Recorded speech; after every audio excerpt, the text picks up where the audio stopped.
From the SF Gate, by way of MSN, an unusual culprit is contributing to Oakland crime, officials say. Now, obviously, the SF Gate is completely compromised state media pinko commie rag nonsense, but I think they are referring to the burnt out cars as the criminals, sort of how they do with the guns in certain situations, of course. They say, for years now, Oakland has been battling an onslaught of burned, stripped, and abandoned vehicles that have made certain parts of the city feel like a scene from a John Carpenter sci-fi epic. And new data presented at an Oakland Public Works and Transportation Committee meeting, and I'm sure they're doing everything they can to keep things running smoothly, just another useless bureaucracy. But it indicates that this pervasive issue is only getting worse. The city received more than 11,000 requests to clear out abandoned vehicles from June 1st to November 30th, 2023, which was a staggering increase, according to Michael Ford. That fits. Parking and mobility manager at Oakland's Department of Transportation, who spoke during the presentation. The city says that it lacks the resources to keep up with the demand to tow abandoned vehicles, the majority of which are stolen or inoperable. So obviously the cars are being stolen, taken, so you should stop them before you start complaining that the abandoned cars are the actual culprits. It doesn't make much sense. This doesn't make any sense. But I guess that's par for the course. It would be more interesting, it would be more outstanding, it would be more newsworthy if these people said something that actually did make sense. But it goes on. The number of stolen vehicles towed in Oakland spiked by more than 80% between 2021 and 2023, according to a 2024 report. The East and West Oakland neighborhoods deal with a disproportionate number of abandoned vehicles, according to the presentation. Yeah, okay, so East and West Oakland, so basically all of it. There really is no South Oakland. There's a little bit of North Oakland, but basically all of the neighborhoods in Oakland would either fall in East or West, most of them.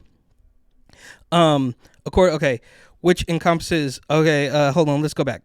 City Council District 3, which encompasses West and downtown Oakland, had the highest number of towed vehicles at 605, followed by East Oakland's District 7 at 581. Meanwhile, District 4, which includes Montclair and parts of the Oakland Hills, had just 49 towed vehicles, the presentation showed. And even Montclair, even the Oakland Hills, I believe, would still fall into West or East Oakland. The city estimates that there are 3,000 cars deteriorating on the city streets that are legally towable. As of December 2023, Oakland's abandoned auto unit can clear up to 25 cars a day, according to the city, making the current removal process a Sisyphean effort. I don't know, whatever. They're trying to act smart. Perhaps we can define exactly what that means later. Sisyphus was the first king of Ephyra, now known as Corinth. Although a clever ruler who made his city prosperous, he was also a devious tyrant who seduced his niece and killed visitors to show off his power. The demand for the vehicle enforcement unit's services is growing much faster than the city's capacity to respond, with the result that the backlog of requests continues to grow, the city said in the 2024 report. And this is happening all over the place, right? Like, so sideshows or street takeovers or whatever you want to call them, they're burning out cars. They're obviously stealing cars. I know personally somebody who has had a car stolen from them 2 times. So stolen once, recovered, and then stolen again. But the insurance companies aren't really willing to take the cases because A, the crime is through the roof, and B, they can't tell which cases are real and which are fake right now. But a little bit of a different story, but it's all sort of rolled into one giant, disgusting communist takeover burrito. That means requests can languish for long periods. Oakland DOT is currently prioritizing the removal of vehicles that are stolen, hazardous, burned out, and stripped or otherwise significantly blighted. Oakland's website reads, quote, vehicles that do not fall into one of those categories will be tagged and towed, but this may take months. There is a backlog of approximately 9,600 open or pending abandoned auto requests, the report said, while predicting that there could be as many as 28,000 requests this year. So meanwhile, they are more worried about, hiring women of color with the 30 by 30 initiative and investigating perceived racism from 12 years ago. We're going to do every single thing that we can to get to the bottom of this. We have to have people here at the Oakland Police Department that love Oakland, that care about the community. We cannot have people here who hold racist, hateful views serving our community. And so we give the community our word that we're going to do everything that we can and look deep into our practices to make sure that wherever the gaps are, that they get fixed and they get fixed immediately. Absolutely insane. It is so backwards.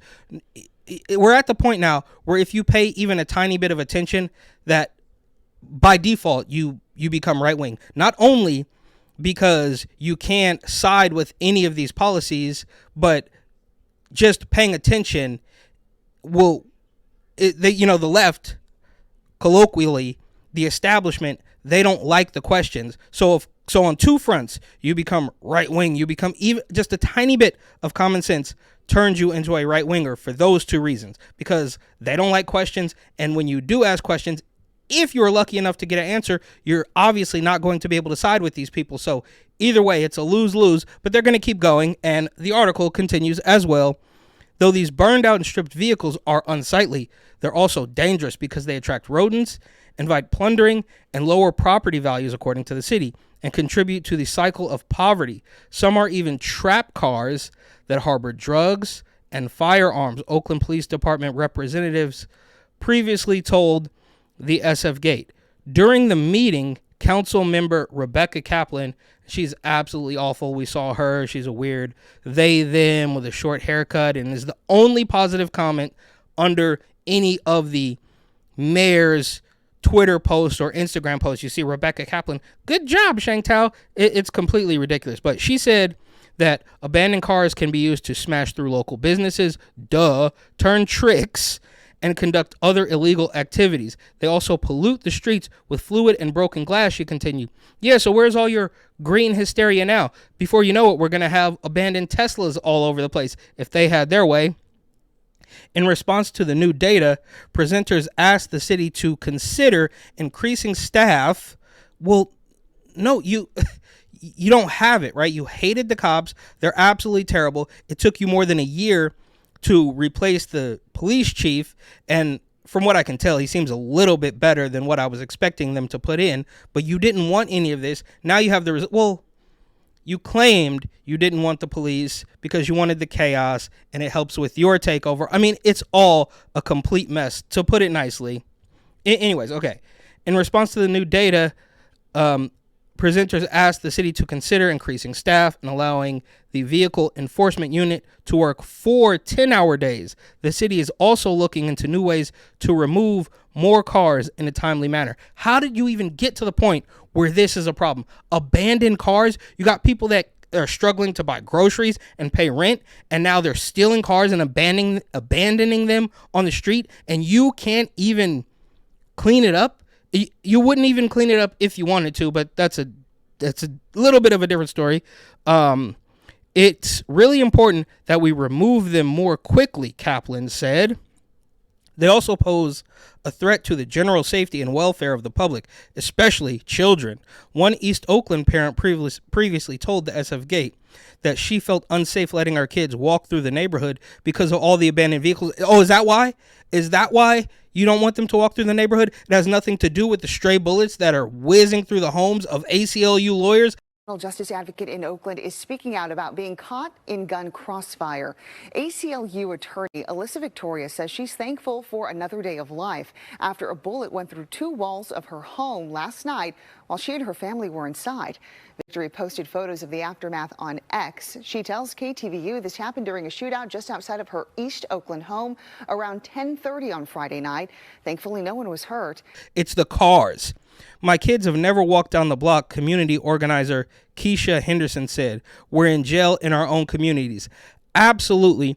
And it's crazy. Yeah, and they do mention the criminals a tiny bit here, but they're more trying to, when you're talking about a city like Oakland and you're blaming the cars, really, the cars are a product of the crime. The cars aren't the reason for the criminals.